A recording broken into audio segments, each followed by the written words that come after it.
Hey travelers, Mag and I here on day 266 of our trip around the United States.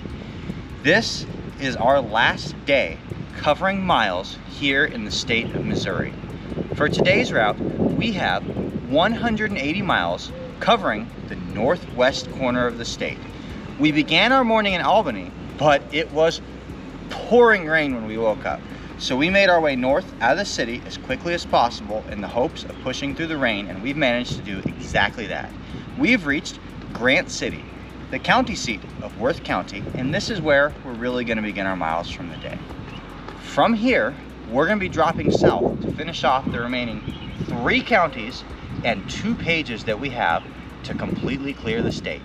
Our route's going to be taking us through Marysville and St. Joseph to make it into Kansas City for the night. Even though we don't have a lot of miles to cover today, there are a lot of interesting geocaches along this stretch. A lot of really highly favorited geocaches, some stops along the Pony Express, and once we get down into Kansas City, there's a whole series of challenges just on the north end of the city that we are going to finish our day off for. I can't wait to see what our last day covering miles in the state has in store for us, because there's a lot of great geocaches coming up. Come on, let's go out there and check them out. Let's go. We begin our day in Grant City, the county seat of Worth County, with a population of 817 people. If that sounds like a particularly small county seat, it's because Worth County is a particularly small county, with only about 2,000 residents, making it the smallest county in the state of Missouri. The county itself is named for General William J. Worth, who served in the Mexican-American War, whereas the city is named for General Ulysses Grant, the 18th President of the United States, who served in office between 1869 and 1877. Heading out of Grant City, we take one last drive through the rolling hills of Missouri, enjoying what the northern part of the state has to offer us before we make our way into Maryville, the county seat of Nottoway County, with a population of about 10,000 people. Organized in 1854, the county is named for the Nottoway River and was the largest of the counties added to Missouri in the 1836 Platte Purchase. Located near the geographic center of the county, Maryville was formally organized in 1845, named for Mary, the wife of the town's first postmaster, Amos Graham. Not only was Amos the first postmaster and one of the original settlers, but he was also the original Nottoway County Commissioner and served as the first county clerk during the county's organization in 1845. Knowing that this would be one of our very last county seats in the state of Missouri, we enjoyed exploring the grounds of the courthouse fully before we got on to our geocaching for the day. And while we were striving to get every geocache we could out of our day yesterday with the few county targets offered on the north end of the state, today was almost the complete opposite. The entire stretch between Marysville, St. Joseph, and Kansas City was filled with great geocaches. So much so, in fact, that if we were to do all the ones we wanted, we would need to break out an entire extra day just for this area alone. And we thought this fun would last us all morning, until, all at once, the geocaching died out. We quite unexpectedly found ourselves mourning the loss of this game, which began in May of 2000 and appears to have reached its end. But perhaps, here in this meadow, geocaching can finally find the much-needed rest that it deserves. Or maybe we're wrong, and geocaching will live on forever, just below the shroud of mystery. Deciding to wrap up our tour through these great geocaches, we decide to get our hands dirty with just one more. So we have a key, we have a lock, and we have a combination. To be perfectly honest with you, I'm a little scared about what I might find on the other side of this outhouse door. Just on the edge of St. Joseph, we stop into the Huston Wyatt Hill, a scenic overlook high on the Missouri River bluffs, facing west straight into Kansas. On their way west to cross the Missouri River, pioneers would often stop here to take in the panoramic view over the Missouri River. In just a short distance, you can cross into the River Bluffs Trails Park, which features miles of multi-use cross-country trails dedicated to bikers who want to test their skills running down hills and across the obstacle courses. I think Ai-chan saw this as a good opportunity to test her skills as well. While she could have very easily walked around all of the obstacles here, she chose to climb up one ramp after another and see where each boardwalk led her. This allowed us to fully enjoy the panoramic view offered here at the park, while getting a little exercise and having some fun while we're at it. Wrapping up our tour of the county seat of Missouri, we slide into the city of St. Joseph with a population of more than 72,000 people. The city was named for both the town's founder, Joseph Robideau, and the biblical St. Joseph. Founded over 180 years ago, the city of St. Joseph spreads between the counties of Andrew and Buchanan, but has sat as the county seat for Buchanan since all the way back in 1846. This doesn't represent just another courthouse to us. Buchanan County is our very last county that we need. We're done. We have now geocached all of the counties in the state of Missouri. Look at that. Now it's just time to go get the county and Delorme Challenge finals.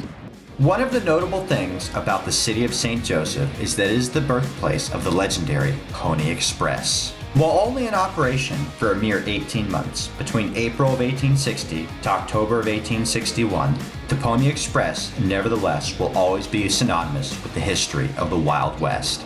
With the many thousands of settlers and pioneers that had made their way west in the 1840s and 1850s, a need for a fast mail service arose. The Pony Express was created to meet that demand, allowing mail to be delivered more than 1,800 miles in a mere 10 days, from St. Joseph, Missouri, all the way to Sacramento, California. The Pony Express was set up to provide a fresh horse every 10 to 15 miles and a fresh rider every 75 to 100 miles. With mail handoffs and rests at stations, this allowed both man and beast to continue on from east to west at a breakneck speed. As we had already discovered on our way into St. Joseph, there were too many geocaches here with a lot of favorite points for us to find them all, so we picked a few off the map that looked pretty good and tracked them down one by one. The gadget cache, themed after the Pony Express, was particularly clever. Inside, the gadget consists of a Pony Express route moving from east to west. To obtain the logbook and sign the cache, you must find the code word by running your Pony Express rider from one end of the maze to the other. You use the tools provided, which consist of a series of magnets and paper clips to move through the obstacles one by one. It's actually a pretty clever setup that has you thinking like the rider on a Pony Express journey. How am I going to clear the obstacles in front of my path and get to where I'm trying to go as quickly and as safely as possible? And it seemed like no matter which direction we turned in this area, there was still another good hide to be found just around the corner. Once we had had our fill, checking the box for the last Delorme page needed, we made our way over to the Delorme Challenge Final. And there it is. The Missouri Delorme Challenge Final. Done, sir, done. That is a state in the bag. Let's go grab this county challenge final and wrap up our day. On the way there, though, we decided to make just one more stop at the King Hill Overlook. This cozy 3-acre park sits high on the top of a hill overlooking the city of St. Joseph, providing a phenomenal place to fly the colors proudly. Coming into Platte Ridge Park for our final stop of the day, we receive a very warm welcome as soon as we park the car. There was only one other human and one other dog in the park, and they were both very excited to meet us. The dog more so than the human. After the wagging tail was completed, Aichan and I set out on the trail in pursuit of the County Challenge Final for Missouri. Not only is the County Challenge Final the only geocache in Platte Ridge Park, it's the only geocache in Platte at all, so there is nothing out here to distract us but hitting the trail and getting to where we need to go.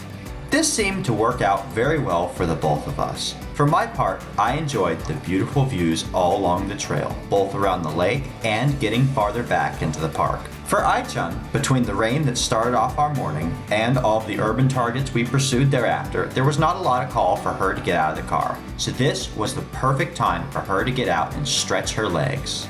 On our walk to the back of the trail, which only ended up being a little more than half a mile, we thought back on the last few days we've had here in the state of Missouri. I thought of all the county seats we had visited, all of the green, rolling hills, and the beautiful forests. I suspect Aichan might be thinking about the next time we might see a squirrel, though. Mission complete. That is it. We have found geocaches in every county and every Delorme page in the state of Missouri. Rounds complete for our mission here in the state. Now with the remainder of our day, we're supposed to be going into Kansas City, geocaching our way through the virtuals series of challenges. We're going to go ahead and take the rest of today and put that on tomorrow afternoon. For now, Aichan and I are going to go take what should be our admin day for tomorrow between the rest of tonight and tomorrow morning, making a half day out of each and still giving us an adventure along the way too. I hope that you guys have enjoyed touring through Missouri with us over the course of the last week. We have seen a lot of interesting sights along the way. Through the center, zigzagging our way through the hill country, along the southern end of the state at Mark Twain National Forest, tons of county seats as we made our way up the border on the east side of the state, and the rolling hills through the northern country. What a great tour. Can't wait to see what Kansas has in store. Like this video, subscribe to stay tuned for daily updates, and we'll see you out on the trails.